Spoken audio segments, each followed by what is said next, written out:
Salut tout le monde! Aujourd'hui, on s'attaque à un sujet crucial. Comment protéger vos données personnelles sur Internet? On est tous connectés non-stop, mais qui dit connexion, dit aussi danger pour votre vie privée. Entre les mots de passe bidons, les arnaques par mail et les réseaux sociaux un peu trop curieux, on peut vite se sentir un peu vulnérable. Mais pas de panique, je suis là pour vous aider. Dans cette vidéo, je vous file 7 astuces simples et efficaces pour surfer sur la toile en toute sécurité. Restez bien connectés, on commence tout de suite. On commence avec les fondamentaux, la base, le BABA de la sécurité en ligne, le mot de passe. Et là, je ne parle pas de 1, 2, 3, 4, 5, 6 ou mot de passe. On oublie direct. Un bon mot de passe, c'est un mot de passe unique et complexe. Je m'explique, unique, ça veut dire que vous ne l'utilisez pour aucun autre compte, jamais. Comme ça, si jamais un site se fait pirater, ça arrive plus souvent qu'on ne le pense, vos autres comptes restent protégés. Complexe, ça veut dire au moins 12 caractères, avec des majuscules, des minuscules, des chiffres et des caractères spéciaux, 10%, etc.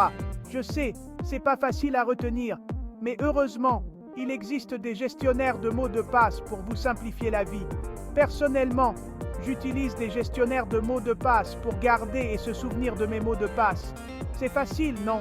Il existe plusieurs gestionnaires, à vous de choisir celui qui vous convient.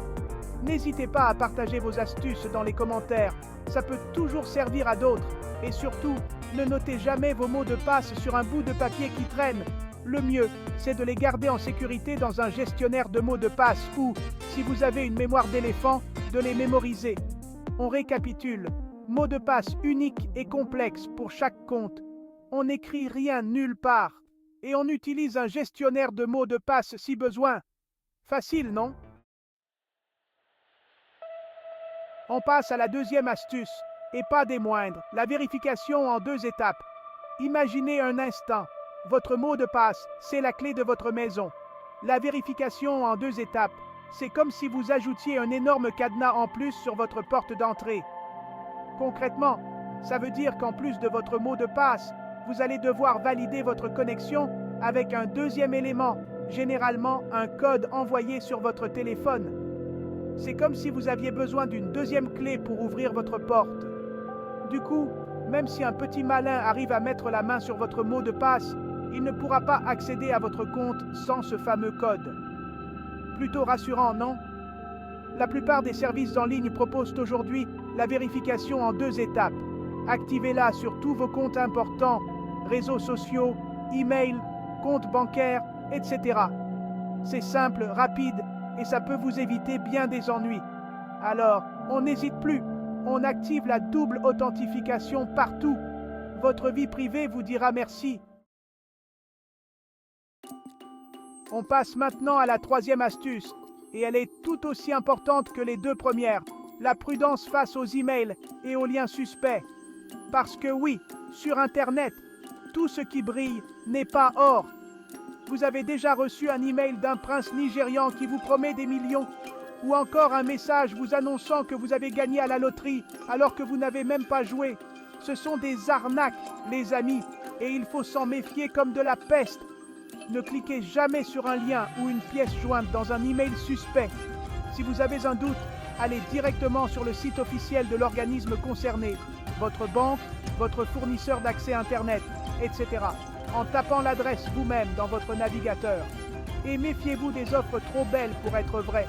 Si vous tombez sur une publicité qui vous promet monts et merveilles, prenez le temps de vérifier sa fiabilité avant de donner suite. N'oubliez jamais, sur Internet, la prudence est de mise. Un clic de travers et c'est le drame. Envie de surfer sur le web en toute discrétion sans laisser de traces? Alors, il vous faut un VPN, mon ami. VPN, ça veut dire Virtual Private Network, ou réseau privé virtuel en français. En gros, c'est comme si vous faisiez passer votre connexion Internet dans un tunnel secret, invisible aux yeux des pirates et autres curieux. Du coup, impossible de savoir ce que vous faites en ligne, ni où vous vous trouvez. C'est super utile, par exemple, si vous vous connectez à un réseau Wi-Fi public, dans un café, un aéroport, etc. Ces réseaux sont souvent mal sécurisés et un pirate pourrait facilement intercepter vos données. Avec un VPN, vos données sont cryptées, donc illisibles pour les pirates. C'est comme si vous parliez en code secret. Personne ne peut vous comprendre. Il existe plein de VPN gratuits et payants sur le marché. Personnellement, j'utilise. Citez le VPN que vous utilisez et expliquez rapidement pourquoi. N'hésitez pas à faire vos propres recherches pour trouver le VPN qui vous convient le mieux. 5e chapitre, mises à jour. La routine sécurité indispensable. On continue avec une astuce simple mais efficace. Les mises à jour. Je sais, c'est barbant, ça prend du temps et souvent on a juste envie de cliquer sur plus tard. Mais les mises à jour, c'est comme les vaccins pour votre ordinateur. Elles protègent contre les virus et les attaques informatiques. Les développeurs de logiciels travaillent constamment à corriger les failles de sécurité de leurs programmes. Ces corrections sont ensuite déployées via des mises à jour. Si vous ne faites pas les mises à jour, votre ordinateur ou votre smartphone reste vulnérable aux attaques. C'est comme si vous laissiez votre porte d'entrée ouverte à tous les vents. Alors, prenez l'habitude de faire les mises à jour dès qu'elles sont disponibles. Ça ne prend que quelques minutes et ça peut vous éviter bien des problèmes. Et n'oubliez pas, un appareil à jour, c'est un appareil protégé. Chapitre 6. Vos infos. Perso, moins vous en partagez, mieux vous vous portez. On arrive à la 6e astuce, et elle est de taille. La gestion de vos informations personnelles en ligne. Parce que oui, sur Internet, on a tendance à trop en dire. Photos de vacances, adresse email, numéro de téléphone, situation amoureuse. On partage tout, sans forcément se rendre compte des risques. Mais attention, toutes ces informations peuvent être utilisées à votre insu par des personnes mal intentionnées. Vol d'identité, usurpation d'identité, harcèlement en ligne. Les dangers sont réels. Alors, on limite la casse. Ne partagez vos informations personnelles qu'avec des personnes de confiance et sur des sites sécurisés. Vérifiez bien les paramètres de confidentialité de vos réseaux sociaux et limitez l'accès à vos publications. Et surtout, réfléchissez bien avant de publier quoi que ce soit en ligne. Une fois que c'est sur Internet, c'est difficile, voire impossible de le faire disparaître complètement. Chapitre 7. Les outils de protection. Vos meilleurs alliés.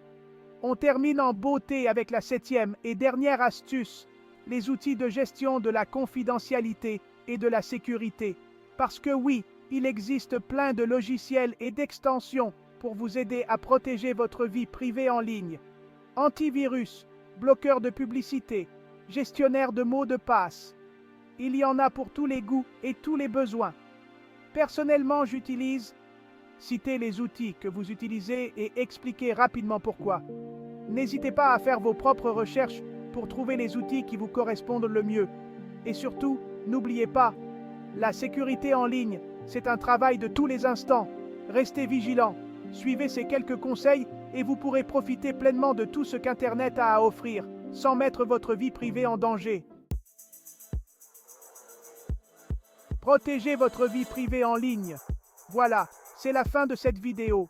J'espère qu'elle vous aura plu et surtout qu'elle vous aura permis d'y voir plus clair sur la protection de votre vie privée en ligne. N'oubliez pas que la sécurité sur Internet, c'est l'affaire de tous. Alors, partagez ces astuces autour de vous, parlez-en à vos proches et ensemble, faisons d'Internet un espace plus sûr pour tous. Sur ce, je vous dis à très bientôt pour de nouvelles aventures digitales. N'oubliez pas de vous abonner à la chaîne et d'activer la cloche des notifications pour ne rien manquer. Ciao!